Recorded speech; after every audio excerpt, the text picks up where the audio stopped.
Hey guys, John Conley from UncleJohnSoap.com.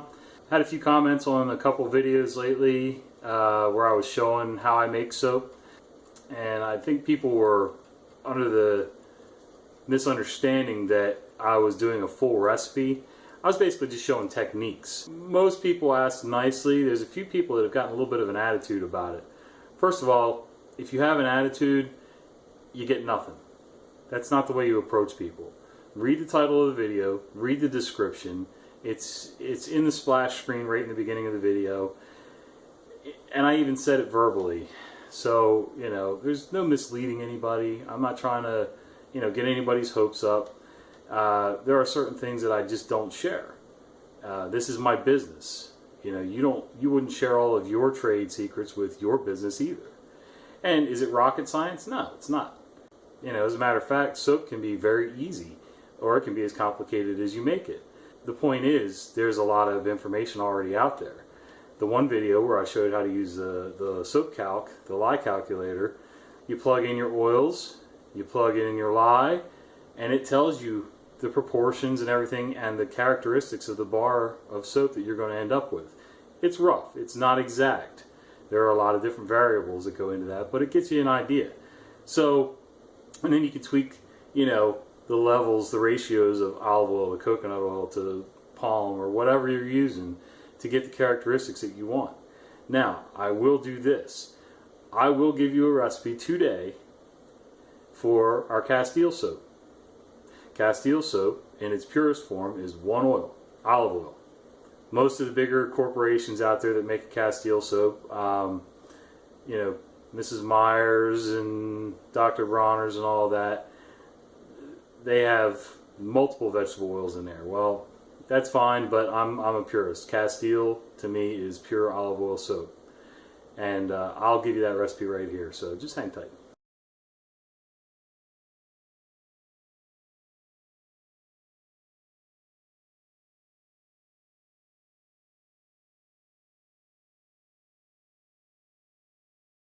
So here we go. Let's start with the water and lye. In your pitcher, and I will put this on the screen somewhere, in your pitcher, you're going to put 17.2 ounces of water by weight. Everything in soap making, generally speaking, is by weight. Once you have your water in there, and you can use a bowl, a pitcher, anything. You want it to be fairly stable though, so you don't knock it over. Add to this water, and I do it right on the scale. My water's on the scale. I tear it out, and then I add 8.5 ounces of sodium hydroxide lye. Okay, that's simple. I use a whisk, and I stir it until you don't hear the crystals moving around in there anymore. Stir it for a few more seconds until everything's clouded up and starts emitting the steam, a vapor. Make sure you don't put your face right over the container. A, you don't want to breathe the fumes. B, you don't want to splash yourself in the face with this. Use protective gear if you've got it. I'm a hardhead. I've been doing carpentry for years with no goggles, no gloves. In some instances, gloves are more dangerous with a saw or power equipment. So, I have my own reasons, but if you have safety equipment, by all means use it. Long sleeves, gloves are okay to a point, but if you get something splashed down inside, make sure you take it off immediately and run it under cold water. Don't worry about keeping white vinegar around. It's kind of a wives' tale that the acid in the vinegar is going to counteract the base of the lye. Quite honestly, the best solution for this stuff is just cool, regular tap water. Okay? Okay. Next, get yourself a bowl, pot, whatever you're going to use. And this is about a 4.5 pound recipe, give or take. You can kind of figure it out for yourself as we get rolling. This is just a regular big box store olive oil. Don't waste your money getting, wow, that's going to be tough. Don't waste your money getting extra virgin and all that stuff for soap. It does absolutely no good in a soap recipe. regular old olive oil works fine. Honestly, there's a lot of other oils that work great too, but like I said, this is a Castile, so we're going to go straight olive oil. Alright, turn on your scale, and we are going to put, sorry, I just want to make sure I'm not messing myself up here. Total oil weight in here is going to be 62.2 ounces by weight.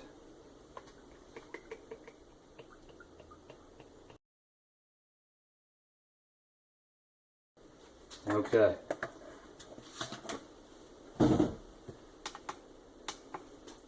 So we have our olive oil. Have our lye water. And again, after this is mixed, the lye and the water, I wait until it goes clear like this. It can still be warm to the touch on the container, but I try to make sure that it's not super hot.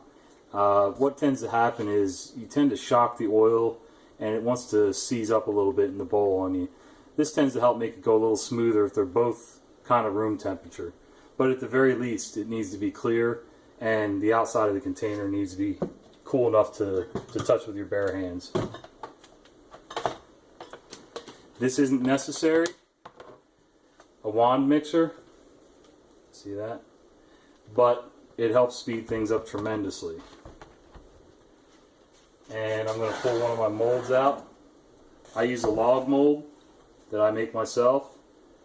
And again, I've shown dimensions of this in my other videos. But actually I can give that to you so you get an idea of what size molds you're going to need to hold this much oil, this much soap. So the depth is 2.5 inches. The length inside is 21. And the width across is 3.25. And you can do that in 1, 2, 3 molds. If you got a bunch of half-gallon milk cartons or something that you've cut the tops off of, you can pour it in that. It doesn't matter. Anything that can hold it, that can hold liquid. And just give it enough time to set up. Alright, so we're going to go ahead and mix this up. Very simple recipe. And this is a great soap, I gotta tell you. Castile is just a basic cleaning soap. It's low sudsing, it doesn't lather up a lot, but it cleans great. Alright, here we go. Pour slowly. There's no need to rush this. And you can see it starting to turn already. Get translucent. I'm running this mixer on low. Everybody says that Castile takes forever to come to trace, but honestly I've never really had an issue with it. I just slowly move the mixer around the bowl to make sure everything's getting mixed up nice.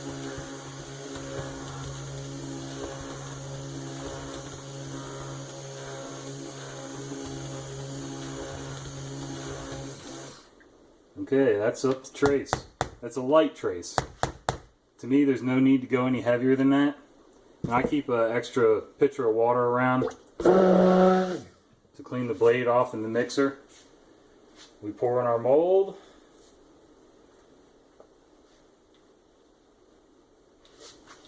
Get our little spatula out to clean the bowl out a little bit. Makes it easier on cleanup when I go to wash everything.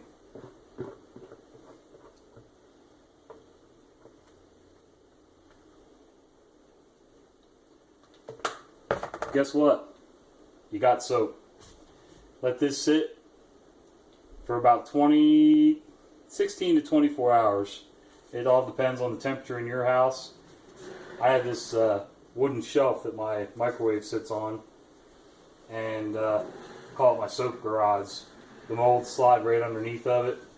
It helps protect them. It insulates to a point. Let me show you that. It insulates a little bit. Okay guys, so that wasn't so hard, was it? It's not very painful. Just take your time. Do some measurements. If you want, take the recipe that I'm giving you here, plug it into SoapCalc, soapcalc.com, and play around with it a little. You know, maybe replace a little bit of the olive oil with some coconut oil. Just the regular coconut oil that you get in a mayonnaise-sized jar at Walmart, you know, whatever. And try it out. See what happens. Not everything has to be organic. It just depends on what you're going for. But you don't need to make it expensive. You don't need to make it complicated. It's not rocket science. And I hope you got something out of this. Again, I'm not unwilling to show people things. There's certain things that I just don't share because it's my business. When I was in construction, I didn't share everything then. Cabinet making, I didn't share all my tips and tricks then either. Some of them I did. Some of them were just for me. So, alright guys, I hope you enjoyed, and again, if you have questions, I'm more than happy to answer them, but be nice. Alright guys, have a good one.